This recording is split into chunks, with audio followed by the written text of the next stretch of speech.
This channel does not promote any violent, harmful, or illegal activities. All content provided by this channel is meant for an educational purpose only. আজ ওয়াকফ বিলের বিরোধিতায় তৃণমূলের সমাবেশ ছিল। ওয়াকফ বিল নিয়ে বিতর্কটা কিসের? এখন তো আমি বললাম, এটাও তো এখানে খুব চলছে।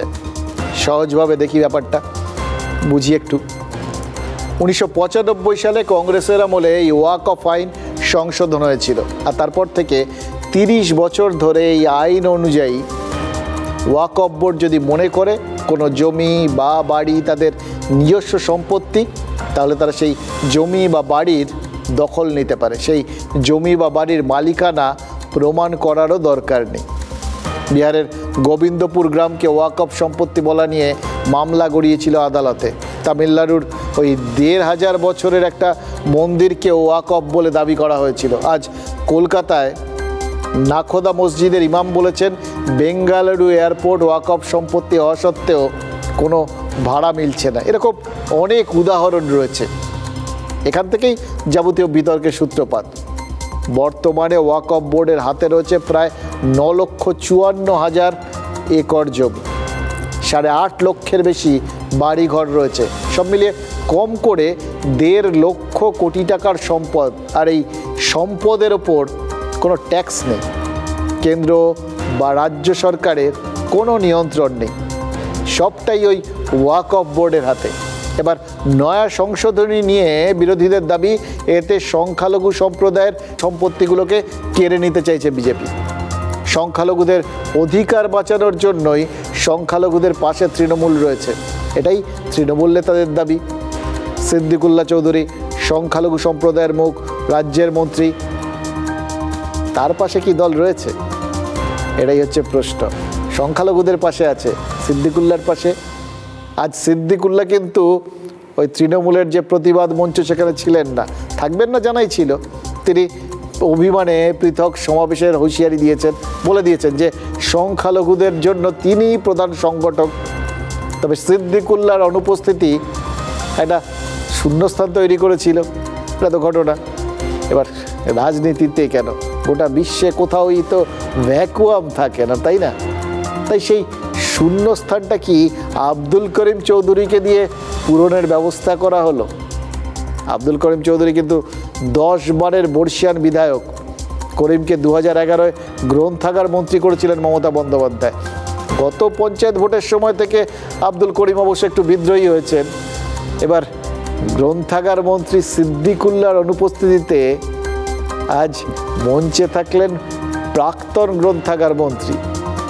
আমি বললাম না, কোনো পরিসরই ফাঁকা রাখে না রাজনীতি। এবার দেখুন, রাজনীতি কি অন্য দলের জন্য জায়গাও রাখে? এখন তো দেখে ওই বাইনারিটা এমনভাবে চারপাশে ছড়াচ্ছে, বা দুপক্ষ যেভাবে যাবতীয় ইস্যুকে হাতে তুলে নিচ্ছে, তাতে আপনার মনে হবে যে এই মুহূর্তে বাংলার রাজনৈতিক পরিসরে শুধু দুটো পার্টিই রয়েছে, তৃণমূল আর বিজেপি। সিপিআইএম, বাম, তাদের কি হবে? সিপিআইএম ওয়াকফ ইস্যুতে একটু ধীরে চলো নীতিতে বিশ্বাসী, তারা সেটা নিয়ে একটু ওই আস্তে আস্তে চলছে, বুঝছে, হাওয়া বুঝছে। কিন্তু বাংলাদেশ ইস্যুতে অবশেষে পথে নামছে, তবে সেটা আবার বিজেপির থেকে দূরত্ব বজায় রেখে। এবার এইভাবে বুঝে শুনে দূরত্ব বজায় রেখে হিসেব নিকেশ করে কোনো কিছু করতে যাওয়ার মানে হচ্ছে ওই হাফ হার্টেড বলে একটা বিষয় আছে না, পুরোপুরি উজাড় করে না ঝাঁপালে যা হয় তাই, সেটাই হচ্ছে তাদের। ফলাফলটাও তাদের জন্য হাফ হার্টেড আর কি, হাফ হাফ হতে হতে শূন্যের হাফ, আর কি হবে। যাই হোক, অন্যদিকে উপনির্বাচনে হারের পর বিজেপিরও এই মুহূর্তে একটাই ইস্যু, বাংলাদেশের হিন্দু নির্যাতন। এটা নিয়েই ওই চাপে থাকা বঙ্গ বিজেপি মরিয়া হয়ে লড়ে যাচ্ছে। এবার বাকি ইস্যুগুলো, দুটো ইস্যু তো রয়েছে, তার বাইরে কি বাকি ইস্যুগুলো আর কিচ্ছু নেই? যেগুলো ছিল একদিন, সেগুলো গেল কোথায়? সেগুলো নিয়ে কারা লড়বে? এই জায়গাটায় তৃণমূল একটা মাস্টার চাল দিয়ে দিয়েছে। তারা বোধহয় ঠিক করে ফেলেছে, ওই বললাম কারোর জন্য কোনো পরিসর ছাড়বে না। সিদ্দিকুল্লাহর জায়গা ফাঁকা হলে সেখানে আব্দুল করিমকে বসাবে, তেমনি এই ইস্যুর জায়গাগুলোতে, মানে ইস্যুর মালিকানা ফাঁকা হলে तारा नहीं नेबे। जो वक़फ़ जायदाद है उसको हड़प लेने की ये नापाक साजिश है। सरकार जो ये एलिगेशन लगा रही है कि वक्फ बोर्ड में खुर्द बुर्द है, तो हम तो सरकार से कहते हैं कि जो वक्फ बोर्ड में खुर्द बुर्द है उसको आप ठीक करिए। बेंगलोर का पूरा एयरपोर्ट हमारा वक्फ प्रॉपर्टी पे है, आप हमको वापस दीजिए, या नहीं तो आज के डेट में जो भाड़ा होता है उसका भाड़ा दीजिए हमको। অনেক শুনেছি এই ওয়াকফ বিল প্রতিবাদ করতে যে আমি এত গালাগাল শুনেছি, এত সমালোচনা শুনেছি, সে দলের বাইরেই হোক আর দলের দু একজন তার মধ্যে থেকেই হোক না কেন, আমি তাতে এতটুকু আমি চিন্তিত নই। সৌগত রায় বর্ষিয়ান নেতা, বর্ষিয়ান সাংসদ, সুবক্তা, তিনি বাংলাদেশে হিন্দু নিপীড়ন নিয়ে আলোচনা চেয়ে লোকসভার সচিবালয়ে নাকি চিঠি লিখেছেন। এবার দেখুন, তৃণমূল সাংসদের এই প্রস্তাব তো বিজেপির লুফে নেওয়ার কথা। কারণ দুটো, প্রথমত বাংলাদেশে হিন্দুরা আক্রান্ত, এই কথার সূত্র ধরে তৃণমূলকে ওই অনুপ্রবেশ আর সংখ্যালঘু তোষণের অভিযোগে তারা আক্রমণ করতে পারবে, বিঁধে ফেলতে পারবে। আর দ্বিতীয়ত, বিজেপি বলতে পারবে যে সৌগত রায় হলেন ব্যতিক্রমী সাংসদ, যিনি জাতীয় নিরাপত্তার বিষয়টা মাথায় রেখে নিজের দলের অনুমোদনের পরোয়া না করে বাংলাদেশ নিয়ে আলোচনা চেয়েছেন। এই দ্বিতীয় পয়েন্টটাই তো তৃণমূলকে অস্বস্তিতে ফেলে দিয়েছে। সৌগত রায়ের মতো প্রবীণ নেতা, এত বছরের সাংসদ, দলের সঙ্গে কথা না বলে দলের ওই তৃণমূলের লোকসভার নেতা সুদীপ বন্দ্যোপাধ্যায়কে অন্ধকারে রেখে সরাসরি লোকসভার সচিবালয়ে চিঠি লিখে দিলেন, দাও টু ব্রুটাস। এই বিস্ময়ের ঘোর নাকি তৃণমূল কংগ্রেসের বহু নেতাই এখনো কাটিয়ে উঠতে পারছেন না। কি মনে হচ্ছে জানেন তো, দলে বিরোধিতার মুখে পড়লে সৌগত রায় সেটা সহজেই সামলে নিতে পারবেন। কারণ আজকের পর থেকে তার হাতের সামনে অভিষেক বন্দ্যোপাধ্যায়ের উদাহরণ থাকবে, এটাই নিশ্চয়ই তার মাথায় ছিল। কারণ অভিষেক আজ বলেছেন তিনি স্থবিরতাকে ভয় পান, চ্যালেঞ্জ নিতে পছন্দ করেন। এবার সৌগত রায় বলতে পারেন তিনি তো চ্যালেঞ্জ নিয়েছেন, চ্যালেঞ্জ দিয়েওছেন, তাই যেটা পছন্দ করেন সেটা করতে দলের অনুমোদনের অপেক্ষা করেননি। এটাও তো এক ধরনের চ্যালেঞ্জ নেওয়াই হলো, তাই না? স্থায়িত্বকে আমি ভয় পাই আর চ্যালেঞ্জ আমি পছন্দ করি। জীবনে চ্যালেঞ্জ আসা ভালো, যত চ্যালেঞ্জ আসবে তত আমরা কাজ করার সুযোগ পাবো, মানুষের কাছে পৌঁছানোর সুযোগ পাবো। চ্যালেঞ্জের সম্মুখীন যদি আপনি না হন তাহলে জীবনের কি মূল্য?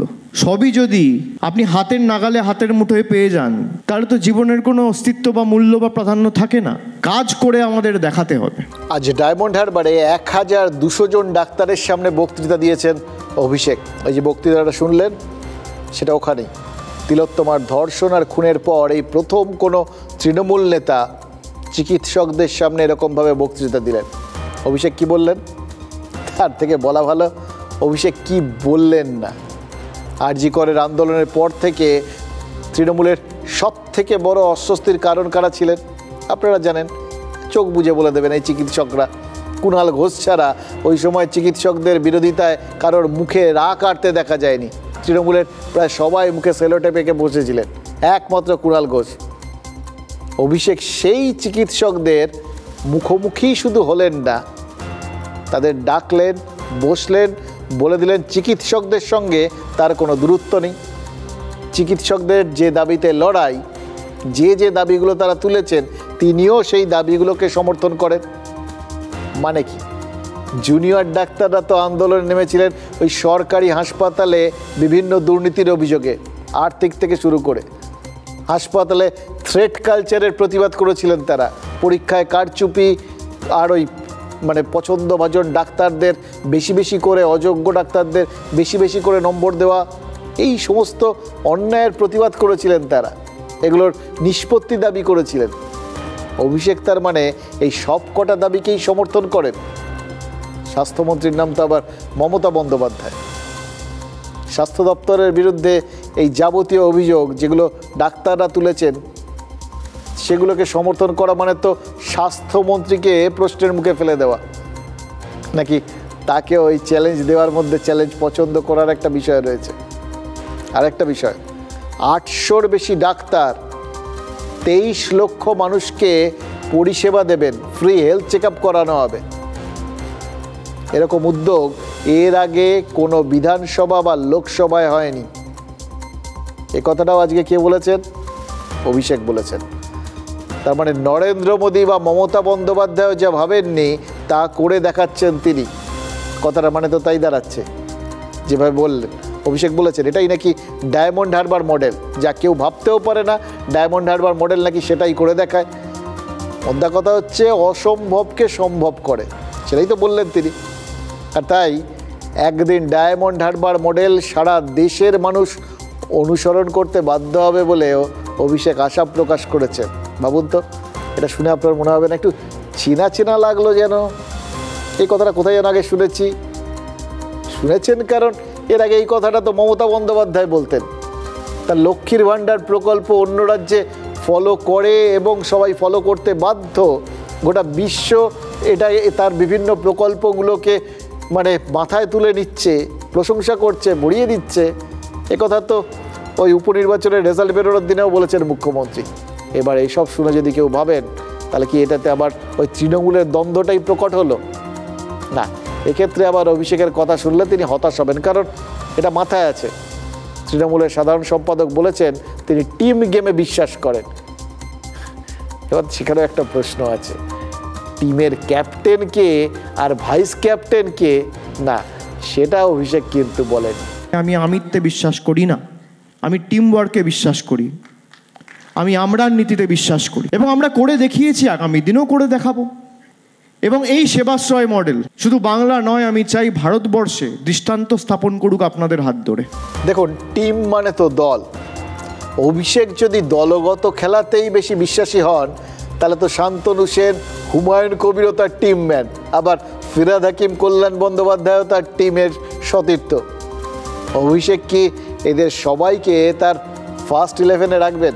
দেখুন, হুমায়ুন কবির 2026-এ অভিষেককে উপমুখ্যমন্ত্রী আর পুলিশ মন্ত্রী দেখতে চান, ফিরহাদ হাকিম চান এত তাড়াতাড়ি নয়। অভিষেক আরও পরে মন্ত্রিসভায় আসুন, এটাই তিনি বলেছেন। এবার চাইলেও দুজনকে কি একই নজরে দেখতে পারবেন অভিষেক বন্দ্যোপাধ্যায়? তার আজকের বৈঠকের আয়োজক ছিলেন শান্তনু সেন, আর তারপরেই নাকি শান্তনুর নিরাপত্তারক্ষী তুলে নেয় মমতা বন্দ্যোপাধ্যায়ের প্রশাসন।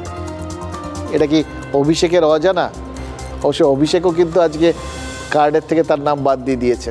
এবার কেউ জিজ্ঞেস করতে পারেন যে এতে কি শান্তনুর আমও গেল, ছালাও গেল? কিন্তু সেটা তো অন্য প্রশ্ন। ব্যক্তি স্বার্থ কখনো দলীয় স্বার্থের ওপর উঠতে পারে। এবার কোন ব্যক্তির, তার উপর গোটা বিষয়টা ডিপেন্ড করে। অভিষেক কি জানেন না যে তাকে উপমুখ্যমন্ত্রী বা পুলিশ মন্ত্রী দেখতে চেয়েছেন বলে দলীয় শৃঙ্খলা ভাঙার অপরাধে হুমায়ুন কবিরকে শোকজ করা হয়েছে? মুখ্যমন্ত্রী বিধানসভায় হুমায়ুনকে কম কথা বলতে বলেছেন। এই সব কথাই অভিষেক জানেন, আর জানেন বলেই বলেছেন হুমায়ুনের মন্তব্য তার ব্যক্তিগত মতামত, এসব নিয়ে দলে কথা হওয়াই ভালো। কিন্তু একবারও বলেননি কথাটা বলা উচিত হয়নি।